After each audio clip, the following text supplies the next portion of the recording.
कहते हैं कुछ मकान अपनी नींव में ही एक राज दफन कर लेते हैं जो वक्त आने पर बाहर आ ही जाता है। ये कहानी है ऐसे ही एक मकान की और उसके आखिरी किराएदार की। 13 नंबर गली का मकान। रवि हमेशा से डर और रहस्य में दिलचस्पी रखने वाला लड़का था। बचपन से भूतों की कहानियां, पुराने खंडहरों की बातें और रात के सन्नाटे उसे बाकी लोगों की तरह डराते नहीं थे, बल्कि उसकी रूह में एक अजीब सा सुकून भर देते थे। कॉलेज खत्म होते ही उसने तय कर लिया कि वो एक हॉरर नोवेल लिखेगा, कुछ ऐसा जिसे पढ़कर लोगों की रूह कांप उठे। मगर उसके सामने सबसे बड़ा सवाल था, ऐसी असली जगह कहां मिलेगी जहां सच में कोई डर छुपा हो। कई हफ्तों की तलाश के बाद एक दिन एक पुरानी चाय की दुकान पर बैठे बैठे रवि ने एक अजीब सी बात सुनी। दुकान का बूढ़ा मालिक ताश खेलते हुए अपने दोस्तों से कह रहा था, अरे वो 13 नंबर गली वाला मकान फिर से खाली हो गया। तीसरा किराएदार भी सिर्फ 2 हफ्ते में भाग गया। कहते हैं वहां रात में कोई और रहता है, कोई जिसे देखा नहीं जा सकता।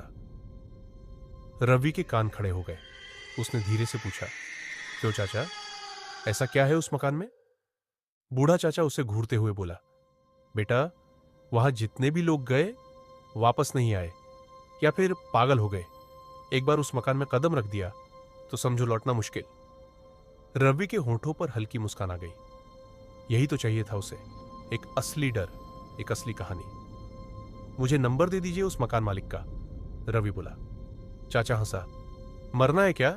खैर, ये ले, पर सुन, वहां सस्ता किराया मिलेगा क्योंकि लोग टिकते नहीं। एक शर्त भी है, रात 12 बजे के बाद मकान के पीछे वाला कमरा मत खोलना। रवि ने मुस्कुराकर कहा, डर से बड़ा लेखक कोई नहीं बनता चाचा। मैं वहां रहूंगा और वहीं अपनी किताब लिखूंगा। अगले ही दिन रवि 13 नंबर गली पहुंच गया। तंग गलियां, पुरानी दीवारें, हर तरफ एक अजीब सन्नाटा।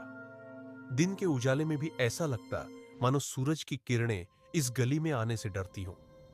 गली के आखिर में था वो मकान, टूटी फूटी खिड़कियां, दीवारों पर सीलन और एक पुराना लकड़ी का दरवाजा जिस पर बड़े बड़े लाल रंग में लिखा था, सावधान, ये मकान खाली है, अंदर आना मना है। मकान मालिक बाहर ही बैठा था, एक बूढ़ा आदमी जिसकी आंखों में एक अजीब सा खालीपन था। उसने रवि को ऊपर से नीचे तक देखा और कहा, किराया 3,000, बाकी कुछ मत पूछना। एक ही बात याद रखना, पीछे वाला कमरा बंद रहेगा, वरना वरना रवि ने मुस्कुराते हुए पूछा। उसे अपने भीतर समेट लिया हो। घर बड़ा था, 2 कमरे, एक किचन, एक बड़ा हॉल और सबसे पीछे एक पुराना बंद कमरा जिस पर मोटा ताला पड़ा था। रवि ने कमरे को घूरते हुए सोचा, यही है मेरी कहानी का असली किरदार, यही है उस डर की जड़। उस रात रवि देर तक बैठा रहा, खिड़की से बाहर झांकता रहा। पूरा मोहल्ला सो गया था, मगर उस बंद कमरे की तरफ से आती ठंडी हवाओं की सरसराहट और दीवारों पर चलती परछाइयां उसे चैन नहीं लेने दे रही थीं। रात के ठीक 1 बजे पहली बार उस कमरे की ओर से एक धीमी दस्तक सुनाई दी। थक थक थक।